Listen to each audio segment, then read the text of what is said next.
single thing he has done in our foreign policy has been driven by the American people in mind.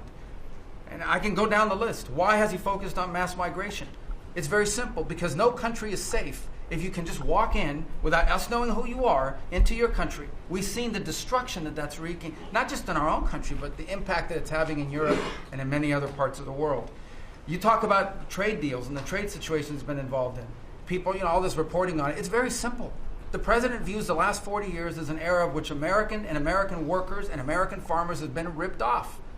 They've been ripped off, and what he's saying is we want to have trade with the world, but it has to be a trade in which American businesses and American workers and the products they make and what American farmers grow and produce has a fair shot to be sold around the world. On issue after issue, that's been the case. You talk about foreign aid reforms. This is not our money. This is taxpayer money.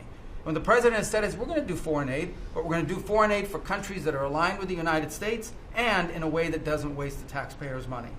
Mr. President, you deserve tremendous credit for that. Many of us, the Vice President, by the way, I want to acknowledge, has played an extraordinary role in our foreign policy, and he too has been a witness to all of this as it's been occurring, and he's been a big part of it as well. You talk about NATO. The President's not against NATO. He went to NATO and basically said, look, you guys, we're paying all the money, and he got them to do the 5% commitment, which everybody said was never going to happen. It was impossible. Everything this president does is driven by the American people. Whether you don't have to agree with the actual move, but understand the motivation. The motivation is always you, the American people, and what's good for you, for your family, for the country, and for our economy. But the president is also committed to peace in a way that all of us have seen. He achieved in Gaza, and he does it, by the way, not just because he hates war and he thinks wars are a waste of money and lives, but because he's the only leader in the world that can. No other leader in the world could have pulled off what happened in Gaza. And I can tell you, I can't get into the details. The Vice President knows what I'm talking about. That deal doesn't happen without the president's direct interaction with the leaders that were involved in this decision making. And everyone said that deal couldn't hold. And then the president shepherded through the United Nations of all places to get a global coalition of countries to line up behind the peace deal, behind the border peace. And it's still, every day is a challenge, but it's been driven personally by the president. It's the reason why we're involved in this whole Ukraine-Russia conflict. That's not our war. It's not the president's war. This war started, it never would have happened if you'd been president. But this war is going on, and the president is trying to end it, not because, listen, we got a million things to focus on in the world as a country, but he's the only leader in the world that can help end it. And that's why even as we speak to you now, Steve Witkoff is in Moscow trying to find a way to end this war, to save lives of 9,000 people, Mr. President, as you want to know, are dying every week. More people are dying a week in that war than have died in the entirety of the U.S.'s involvement in Afghanistan or Iraq. Just think about that, how bloody and destructive it is.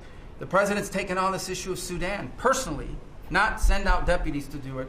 Again, far away from the United States, because he's the only leader in the world that can bring it about to an end, not to mention all the other peace deals, very dangerous ones like India and Pakistan, or Cambodia and Thailand. And so on all these things, Mr. President, I think you deserve tremendous credit for the transformational aspect of our foreign policy. For the first time in probably 4 decades, the American foreign policy is driven by what is good for America and Americans, whether it makes us safer and stronger and more prosperous. If it is, he's for it. If it doesn't, he's against it. And that sort of clarity is transformational. I close with this, and I know I'm last, so I wanted to be fast, but there was a lot to cover. I do want to say this is the most wonderful and magical time of the year. By that, of course, I'm referring to the college football playoffs. And I just want to say this as a point of personal privilege. And I'm a Florida Gator, but if the University of Miami gets screwed out of the college football playoffs after going 10-2 and beating Notre Dame, the whole thing should be scrapped, and you're going to have to take over it next year. That's